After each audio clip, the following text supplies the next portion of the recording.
In my last video, I was talking about how it's very often the case that if you are not connected with your third eye chakra, that you could have this experience of not being able to remember your dreams. But actually, bigger than that, it's very possible, and there's correlation there in studies showing that your memory in general can, like, you could think that you have a bad memory if you're not connected to your third eye chakra. And my take on this is that we actually, it's not that we didn't come here. It's not like some of us came here with a really good memory and some of us came here without a good memory. But it can be conditioned out of us by others, by what we tell ourselves. And so in that case, we can condition ourselves into thinking that we don't have good memories. I'm going to give you an example. When I was younger, I had trouble with, well, again, I thought I had trouble with remembering things compared to other people in my family or other friends around me. And so I would just say, oh, I just have a really bad memory. And I cannot tell you how many times I said that to other people, but also then to myself, because your body hears what you're telling it. And so my body was like, fine, if you're not going to take up what I've given you and that's what your belief is, then things kept happening to confirm that belief. I also really do believe that when we are younger, when we are told to not, or like discouraged to believe in our imagination or to play or to fantasize about things, that's somehow wrong or like a waste of time, especially as we get older. But it comes often from when we're younger, because we come here being able to imagine and being able to have that third eye, to have visualizations, to have, like kids talk about seeing unicorns or believing in Santa, or even in their own dreams when they're sleeping, like they can visualize more. But the more you say, oh, it's just a dream, or put that silly thing away, we need to get to work on something that's actually serious and more important, there's a drilling into your psyche saying to you that imagination, visualization, that third eye intuiting, and therefore where the center of your memory comes from is not important. And when you stop practicing something, especially because you think it's not important or because people have told you that it's not important, and then you tell yourself that you're actually bad at this anyway, you're not good at remembering names, you're not good at remembering experiences. Like I'm so ashamed that I let people convince me that my memories of my life were wrong. Like, I've had people in family and friends say things to me like, I'll tell a story of what happened in my experience. They might not have even been there the whole time. And that person will say, oh, actually it happened this way. But I'm like, why do you tell me what my memory is? If it's my memory, it can't be wrong. Like, it's what I remember. I'm not saying it's facts, but what that person thought and tried to correct me on was not facts either. because everyone has their own interpretation of what happened and what they remember. But the more someone would tell me that what I remember was not correct, I would shut down. And a part of me probably started doubting my own memory because I stupidly preferred that that person felt more comfortable than I did. But on top of that, I think that I also started, like, it's the reason I feel shameful is that I started realizing over time that I'm telling, I've told this person or these people what I went through at the time that I was going through it, like when I was in university or when I was dating someone or whatever, and I would have told them my memory of that time. Years later, when they correct me and I don't say anything and I don't say, wait a second, that's actually not how I remember it and that's not how it happened in my experience, instead of correcting them,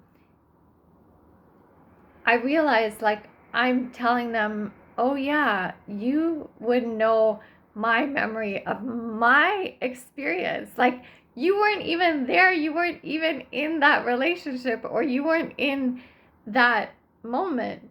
Yet, because I told you about it years ago, you think that you remember that fact, which is not necessarily even a fact, and now I have to go along with what you're saying. Like, I think that we often shut ourselves off from our capacity to remember, to visualize, to imagine. And it's time we take that back. I also think that I know that the body is so intelligent. And if something has happened that is very traumatic or hard to face, or something that at the time it was happening, there was no one to go to get help, and we had to shove it away somewhere, I think the body intentionally doesn't remember. There's like this capacity to break away from yourself. There's parts of yourself that get, broken away so that you can cope with that incident or that trauma or that moment, and continue with your life. But those fractalized pieces of us are still us. And sometimes I think the body really is smart. It forgets, not because it's forgetful. It forgets not because it's not as smart as the person that seems to remember everything. But in a way, it's smarter because it's saying, hey, this is too hard to deal with. This is not something I want to put my energy on, because if I do, it's going to break my heart. It's going to cause me more grief. It's going to shut me down, and I need to continue. So I am going to forget that information. So then it looks like you're forgetful. And then you think that you're forgetful, but actually that's not the case. So I feel like the third eye, our intuition, our dreams, our capacity to remember, all of that is connected, and all of it has the capacity to be honed in on and strengthened. Not because you're less capable in the beginning of remembering compared to someone else, but I think things happen to us over time to make us think that we are less, like our memory is not so good.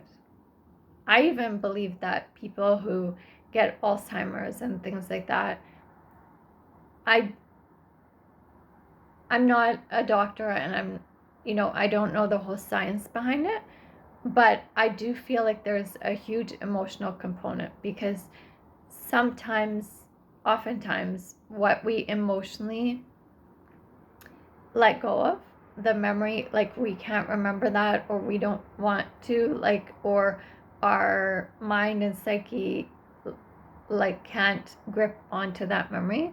I feel like there are reasons for it. And maybe what some of those people experience emotionally was too much for them to take on, so they released it. It's the same with, I think, people.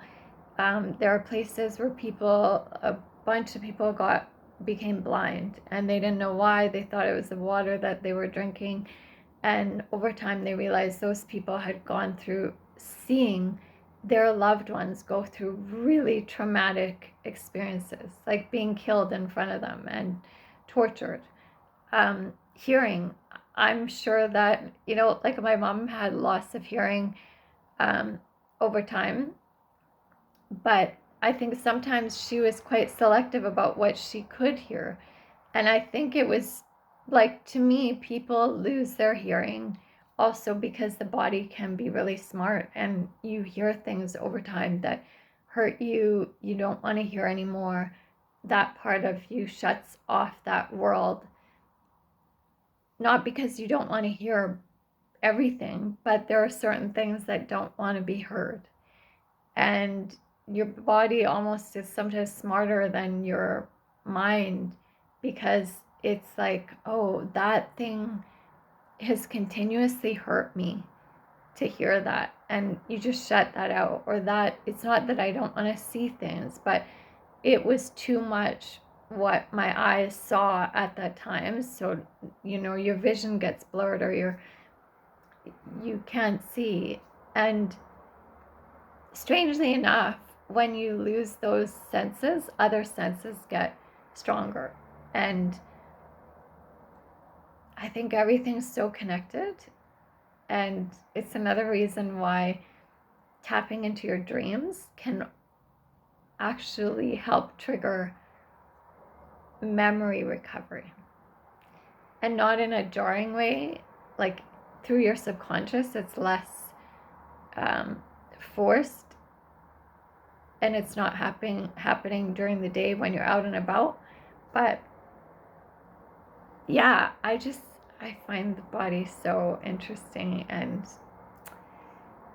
just wanted to share that with you. Thanks for listening.